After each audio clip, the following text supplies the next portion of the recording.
आकाशवाणी नागपूर प्रसारित करीत आहोत मराठी नभोनाट्य मोर्चा. लेखिका तृप्ती मानेकर आणि चमू.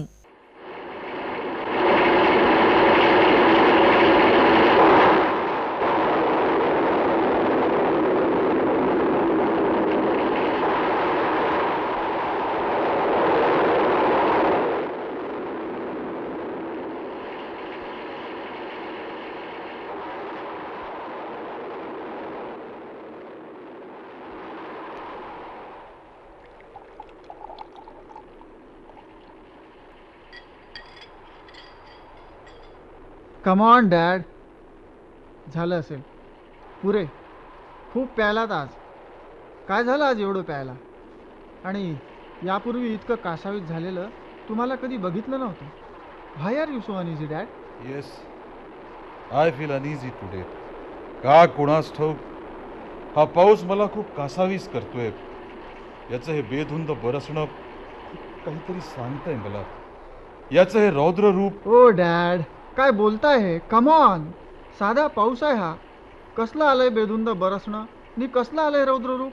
साधा पाऊस आहे, नेहमी येतो तसा. नाही, हा साधा पाऊस नाही.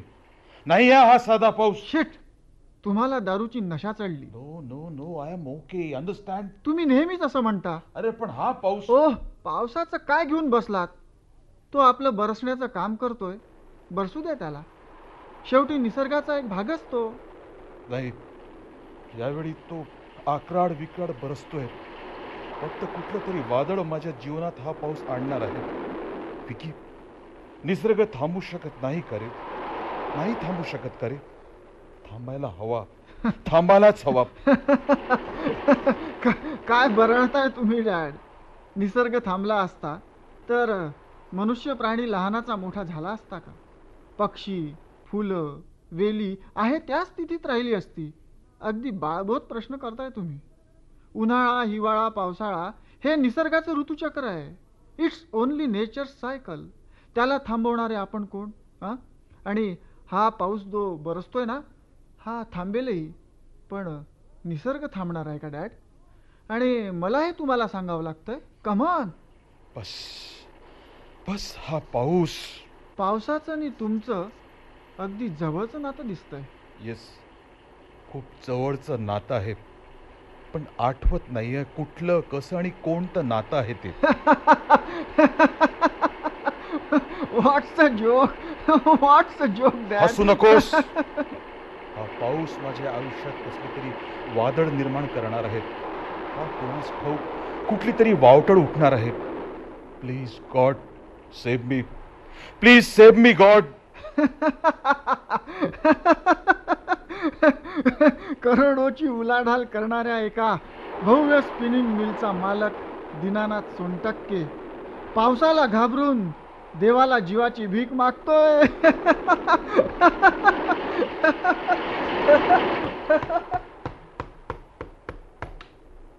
कोण तू?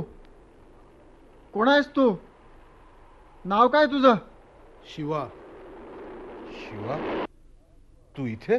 डॅड, हा शिवा, आपल्या मिलच्या लेबर युनियनचा नेता. इथं कशाला आला या? इथं का आला शिवा तू? हे तुम्हाला चांगलंच माहिती आहे. वाटाघाटी करायला आलोय मी इथं. आणि यावेळेस तुला जे काय बोलायचं असेल ते ऑफिसमध्ये बोल, असंच ना? एक्झॅक्टली. असं बरेचदा झालंय साहेब, पण आज अर्ध्यावर सोडणार नाही. निर्णय झाल्याशिवाय मी इथून आज हलणार नाही. प्रत्येक गोष्टीला अंत असतो. अंत केल्याशिवाय मी इथून आज जाणार नाही. रिकाम्या हातानं तर मुळीच नाही. व्हॉट? हो, कामगारांच्या समस्या सोडवायच्या असतील तर त्यासाठी अगोदर कामगार व्हावं लागतं. त्यांचं राहणीमान, त्यांच्या इच्छा आकांक्षा, त्यांच्या भावना, या सर्व गोष्टींचा अभ्यास करावा लागतो. तुम्ही मिल मालक आहात म्हणून कामगारांची अशी पिळवणूक किंवा गळचेपी करण्याचा तुम्हाला अधिकार नाही. तुमचं व्यवस्थापन पूर्ण पगारावर सही घेऊन फक्त अर्धा पगार कामगारांना देतो. गेली 4 वर्ष त्यांना बोनस दिला नाही. असे कित्येक कामगार आहेत ज्यांची एक वेळची चूल सुद्धा कधी कधी पेटत नाही. स्वतः उपाशी राहून कुटुंबाचं पालन पोषण कसं करत असतील ते त्यांचं त्यांनाच माहीत. मिस्टर दीनानाथ सोनटक्के, आमच्या भरोशावर तुमची मिल आग ओकते, पण मिल लेबरच्या चुलीत साधा धूर सुद्धा उठत नाही. ही गळचेपी थांबवा साहेब, अन्यथा अन्यथा रास्कल, मला धमकी देतोस? काय करणार तू? आणि हे बघ शिवा, तुला जे काही बोलायचंय ते तू ऑफिसमध्ये बोल. कंपनीचा विषय इथं घरी नको. का का नको? ऑफिसमध्ये तुम्हाला आमच्याशी बोलायला सवड नसते, किंवा तुम्ही कामापासून आम्हाला सवड देतच नाही. काम काम आणि काम, कामाशी मतलब असतो तुम्हाला. हा अन्याय थांबवा साहेब. अन्याय? मी अन्याय करीत नाही. तुम्ही जे काम करता त्याचा मोबदला देतो तुम्हाला. फुकट काम करून घेत नाही तुमच्याकडून. किती आणि कसा मोबदला देता माहिती आहे आम्हाला. शिवाय महिला कामगारांची कशा प्रकारे पिळवणूक करता हेही ठाऊक आहे मला. त्यांना कसा मोबदला देता हेही कळतं म्हटलं. आपल्या मुलाबाळांचं पोट भरावं म्हणून आपली अब्रू वेशीवर टांगून लाचार बिचाऱ्या त्या मूग गिळून चूप राहतात, कारण इलाज नसतो. नवरे दारू पिऊन पडले असतात म्हणून कामाच्या शोधात घराबाहेर पडतात, आणि याचाच फायदा घेता तुम्ही. निमूटपणे अत्याचार सहन करतात त्या. ए, तोंड सांभाळून बोल, नाहीतर नाहीतर काय रे? 2 कवडीचा माणूस तू. तुझी ही नेतीगिरी बाहेर, समजलं? इथं नाही. चालता हो इथून, नाहीतर धक्के मारून बाहेर काढीन. ए चुप, जेमतेम मिसरूड फुटतंय, जास्त बोलू नको. नको नको ते आरोप करून स्वतःचा जीव कशाला धोक्यात घालतोस? विकी, विकी प्लीज शांत हो. बोलू दे त्याला. तू आज जा. शेट. तुमची ही औलाद. ए यू. विकी, तू आज जा, मी बघतो. गिधाडाची औलाद शेवटी गिधाडाचीच. तुमचंच रक्त वाहत आहे ना त्याच्या शरीरात. तोंडावर शिवा, मुद्द्याचं बोल. आत्ता ही वेळ गेली नाही. आम्हा कामगारांचे हक्क आम्हाला द्या. काय म्हणणं आहे तुझं? तुम्ही जाणता, अरे कसले हक्क? गेली 4 वर्षांची कंपनीकडे कामगारांची असलेली थकबाकी त्यांना मिळाली पाहिजे. 1, 2, कामगारांना पूर्ण वेतन मिळालं पाहिजे. जे कामगार ठेका पद्धतीवर काम करतायत त्यांना कायम सेवेत सामावून घ्यावं लागेल. अरे पण हे कसं शक्य आहे? का शक्य नाही? आणि प्रोडक्शनचं जे एक युनिट आपण बंद करणार आहात ते बंद करू नये. इम्पॉसिबल. ते शक्य नाही. का? ते युनिट बंद होणार म्हणजे होणार. तुमची ही चाल यशस्वी होणार नाही. यात कसली आली आहे चाल? मांजर डोळे मिटून दूध पित असलं तरी त्याला वाटतं की आपल्याला कुणीच पाहत नाही. एवढे मूर्ख नाही आहोत साहेब आम्ही. काय म्हणायचं काय आहे तुला? उद्देश अगदी साफ आहे. कोड्यात बोलू नकोस. मिल मधलं तुम्ही एक प्रोडक्शन युनिट बंद करणार म्हणजे त्या युनिटमध्ये काम करणाऱ्या कामगारांवर बेकार होण्याची पाळी येणार. राईट? त्याच्याशी मला कर्तव्य नाही. लॉसमध्ये चाललेलं युनिट बंद करणं माझं काम आहे.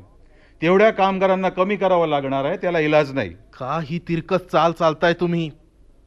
ते एक युनिट तुम्ही जाणून बुजून बंद करणार आहात, कारण त्या कामगारांना डायरेक्ट कमी करता येणार नाही म्हणून.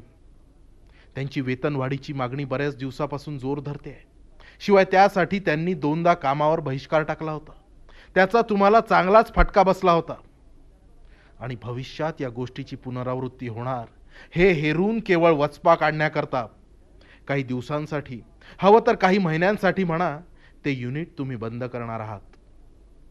ते युनिट बंद करून कामगारांची कपात करायची आणि प्रकरण थंड झालं की परत नवीन कामगारांना ठेका पद्धतीवर कामावर घ्यायचं.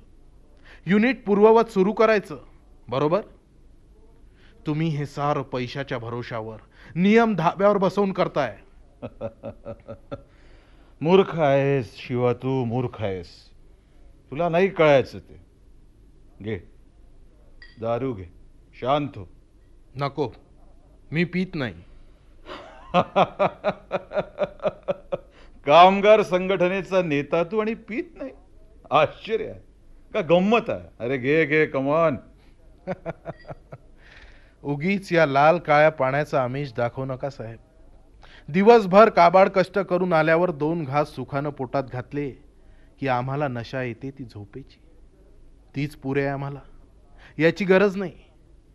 बंगला, गाडी, नोकर चाकर, पंचपक्वान्नाचं जेवण, ऐशो आरामाचं तुमचं जीणं असूनही तुम्हाला झोपेसाठी नशेची गरज भासते. एनिवे, हा आपला विषय नाही. आमच्या मागण्यांचं बोला.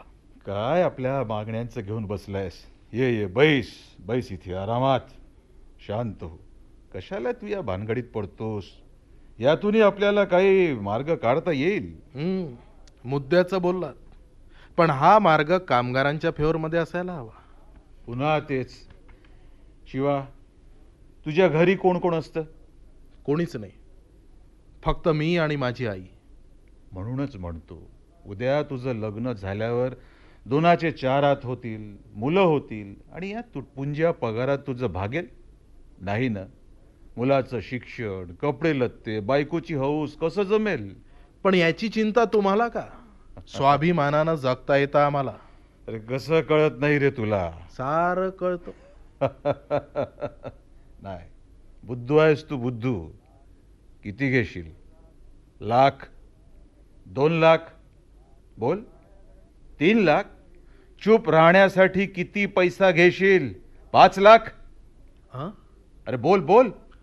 काय करावं लागेल मला? बस एवढंच करायचं आहे तुला. कामगारांना समजावून सांगावं लागेल की किमान 3 वर्ष तरी आहे त्याच परिस्थितीत आपल्याला काम करावं लागणार आहे. नंतर आपल्या सर्व मागण्या मालक पूर्ण करतील. इतकी वर्ष कळ काढली, आणखी थोडे दिवस, आणि जे प्रोडक्शन युनिट बंद होणार आहे त्याला इलाज नाहीये हे समजावून सांग. बाकी सगळं मी सांभाळतो ना. फक्त 5 लाखात? हवे तर 10,00,000 देतो, पण संप टाळेबंदी करू नकोस. माझं कोट्यवधी रुपयांचं नुकसान होईल. वाह वाह मिस्टर दीनानाथ सोनटक्के, वाह. 10 लाखात संपूर्ण कामगारांच्या आयुष्याचा सौदा करून टाकलात. त्यांचं आयुष्य पैशात मोजून छान किंमत लावली. हा सौदा मी मान्य करतो, पण त्यासाठी महिला कामगारांची आपल्या वासनेसाठी जी अब्रुमातीमोल केली ती परत मिळवून देऊ शकत असाल तर. तुमच्यामुळे त्यांच्या घरात निर्माण झालेला कलह आणि त्यांच्या संसाराची झालेली वाताहत, ज्यांना त्यांच्या नवऱ्यांनी टाकून दिलं आणि ज्यांनी तुमचा वंश पोटात वाढवला, त्या स्त्रियांच्या संसाराची घडी नीट बसवून देत असाल, त्यांचं सर्वस्व परत मिळवून देत असाल तर 10 लाखातच काय, हा सौदा मी मोफत करायला तयार आहे. मंजूर आहे मला हा सौदा. You bastard. तुझ्या या बोलण्यात काहीच तथ्य नाहीये. तू समजतोस तशी कुणाच्या संसाराची मी वाताहत केली नाहीये, आणि समज जर केली असेल तर तुझ्या जवळ त्याचे पुरावे आहेत. इथेच मी मार खाल्ला. कायदेशीर पुरावे माझ्याजवळ नसले तरी माणुसकीचे आणि भावभावनांचे पुरावे आहेत माझ्यापाशी.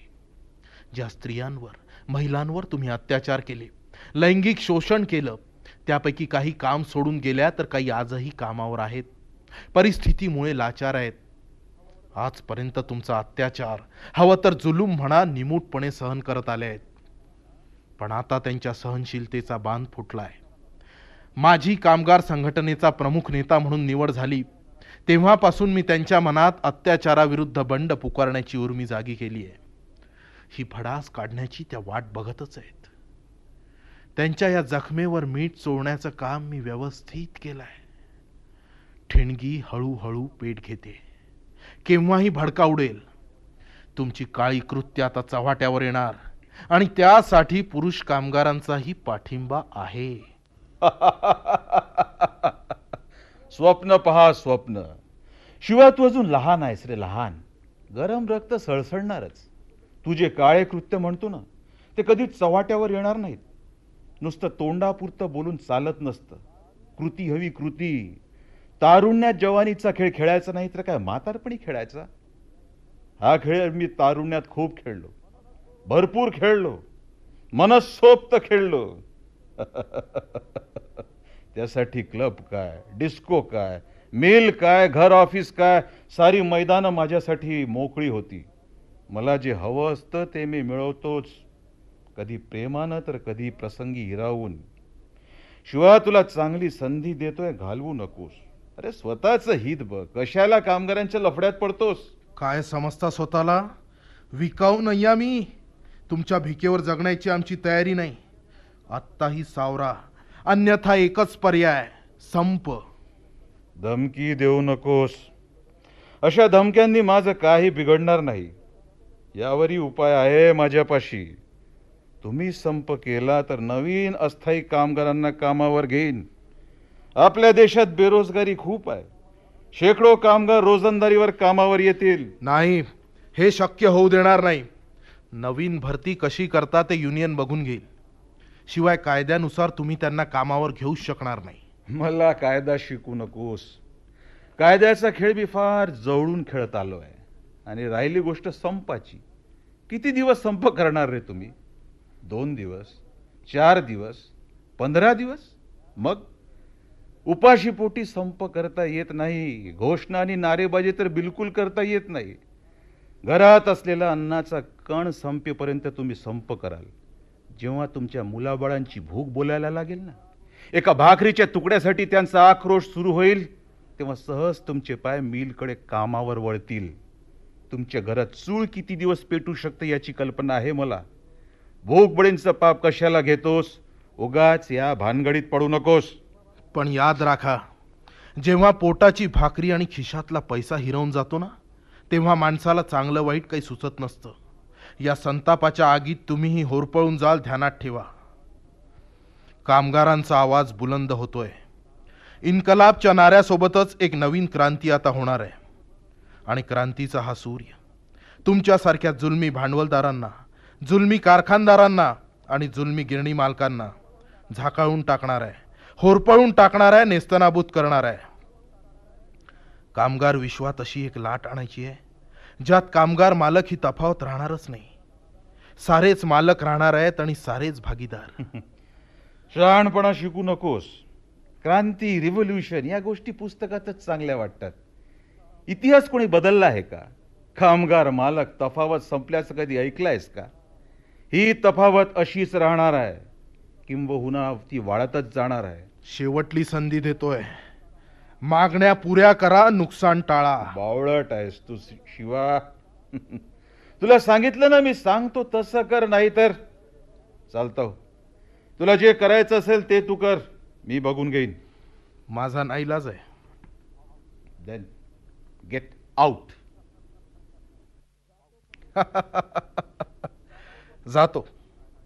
जातो, पण जाण्यापूर्वी आणखी एक गोष्ट ऐकून घ्या. आपला हा संघर्ष आता लवकरच संपणार आहे. आपल्या हक्कांच्या मागण्यांसाठी कामगारांचा दीर्घ मोर्चा तुमच्या या बंगल्यावर आता केव्हाही येऊन थडकेल. कारण आज मी इथं प्लॅनिंगनंच आलो होतो. कामगारांना सांगून आलोय की तुमच्या घरी वाटाघाटी करण्यासाठी चाललोय म्हणून. पाऊण तासात जर परत आलो नाही तर मोर्चा घेऊन तुमच्या बंगल्यावर या. मिस्टर सोनटक्के, जरी मी इथं असलो तरी तुमच्या बंगल्यापासून अर्ध्या किलोमीटर अंतरावर मी मोर्चा थोपवून धरलाय. पाऊण तास संपलाय. आता कुठल्याही क्षणी तो मोर्चा इथं येऊन थडकेल. त्यानंतर जे होईल त्याची जबाबदारी माझी नाही. आणि हो, त्या मोर्चात तुमच्या अत्याचाराला बळी पडलेल्या महिला कामगारही आहेत. काय? पीडित, शोषित, अत्याचारित महिलांपैकी एक आठवते तुम्हाला? गोदाबाई. कोण गोदाबाई? कशाला वेड पांघरता? तुमच्या भूलथापांना बळी पडलेली, तुमच्यावर विश्वास ठेवणारी. तुम्ही तिला लग्नाचं वचन दिलं होतं. तेव्हाही असाच मेघगर्जनेसह धो धो पाऊस बरसत होता आणि तिच्यावर तुमचा नाटकी प्रेमाचा वर्षाव सुरू होता. तिनं तुमच्या या वचनाला बळी पडून आपलं सर्वस्व बहाल केलं होतं. मग तो पाऊस असाच बरेच दिवस बरसत राहिला आणि तिच्या आयुष्यात संकटांचा आणि अनैतिकतेचा महापूर आला. अर्थात तुम्ही तो आणला. तुम्ही तिच्यापासून तोंड फिरवलं, आपलं लग्नाचं वचन तोडलं, तिच्या विश्वासाला तडा दिला. मात्र तिच्या पोटात तुमचा अंकुर बहरला आणि तिची जगण्याची सारी दारं बंद झाली. पण तरीही ती त्या वाढणाऱ्या अंशाखातर सुडाच्या भावनेनं खंबीरपणे समाजाविरुद्ध उभी ठाकली. आणि आज ती वेळ आली आहे. तिचा सूड आज पूर्ण होणार आहे. तिनं वाढवलेला अंकुर साक्षात मृत्यू बनून तुमच्या पुढे आज उभा आहे.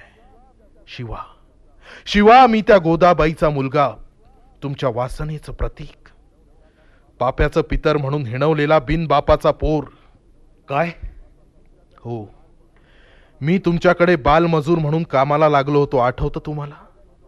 लागलो नव्हतो, लावल्या गेलो होतो माझ्या आईकडून बदला घेण्यासाठी. आज तिची प्रतिज्ञा पूर्ण होणार आहे. व्हॉट? तू गोदाचा मुलगा आहेस? शिवा, बरोबर ओळखलत. वा डॅड वा. दुसऱ्यांच्या आयुष्याशी खेळण्याचा अधिकार तुम्हाला कोणी दिला? त्यांचं जीवन असं बर्बाद करण्याचा हक्क काय तुम्हाला? म्हणूनच मी माझ्या आईचा चेहरा कधीच बघितला नाही. माझी आई मला जन्म देताच ती वारली असंच मला तुम्ही सांगितलं ना. मी सुद्धा अनवरस पुत्र तर नाही ना. मला शंका येऊ लागली आहे dad. I hate you dad. I hate you. Vicky बेटा, तुमचा खेळ संपलाय मिस्टर सोनटक्के. तुम्ही हरला, पण अद्याप मी जिंकायचंय. तुम्हाला म्हटलं ना आज मी इथं प्लॅनिंगनं चालू आहे म्हणून. शिवा, मोर्चा इथे येतोय, त्यांना थांबव. ते शक्य नाही. काहीच अर्थ नाही आहे मिस्टर सोनटक्के. तुमचा फोन डेड आहे. इथं येण्यापूर्वी मी तो बाहेरून कापून टाकलाय. शिवा, मोर्चा अडव, त्यांना आवर. ते चवताळले दिसतायत. तू म्हणशील ते करायला तयार आहे मी. सरड्यानं कधी रंग बदलवणं सोडलाय का?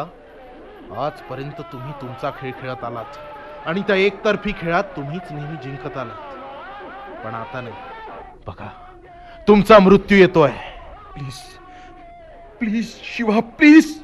तुझ्या सर्व मागण्या मी मान्य करतो. तुझ्या आईला सुद्धा मी न्याय देईन. शटाप. जन्मठेप भोगल्यानंतर जामीनकीची भाषा बोलायला लाज नाही वाटत? मोर्चा येतोय. मृत्यूला सामोरे जा. या एकांतवासात तुमच्या मदतीला कुणीच येणार नाही. ठेचून काढतील तुम्हाला ते. शिवा, वाचव मला. शिवा, वाचव. शिवा, वाचव मला.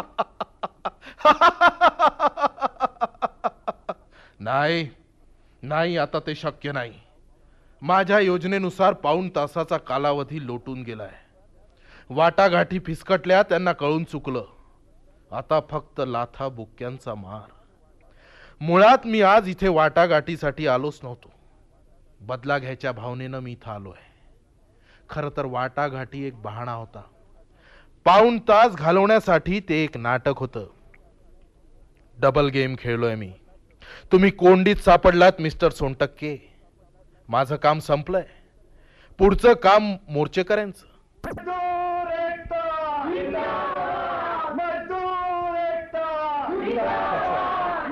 वाचवा मला सोडा. प्लीज मला वाचवा. प्लीज मला वाचवा मला.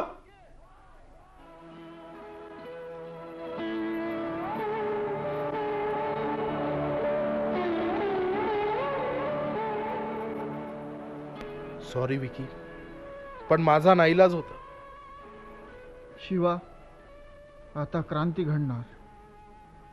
यांच्या मृत्यूनंतर यांचा कारभार मी सांभाळीन. मिलची सारी सूत्र मी माझ्या हाती घेईन. कामगारांच्या समस्या, त्यांचे हक्क, प्रश्न मी सोडवणार. It's a revolution. It's a new revolution. Thank you so much sir.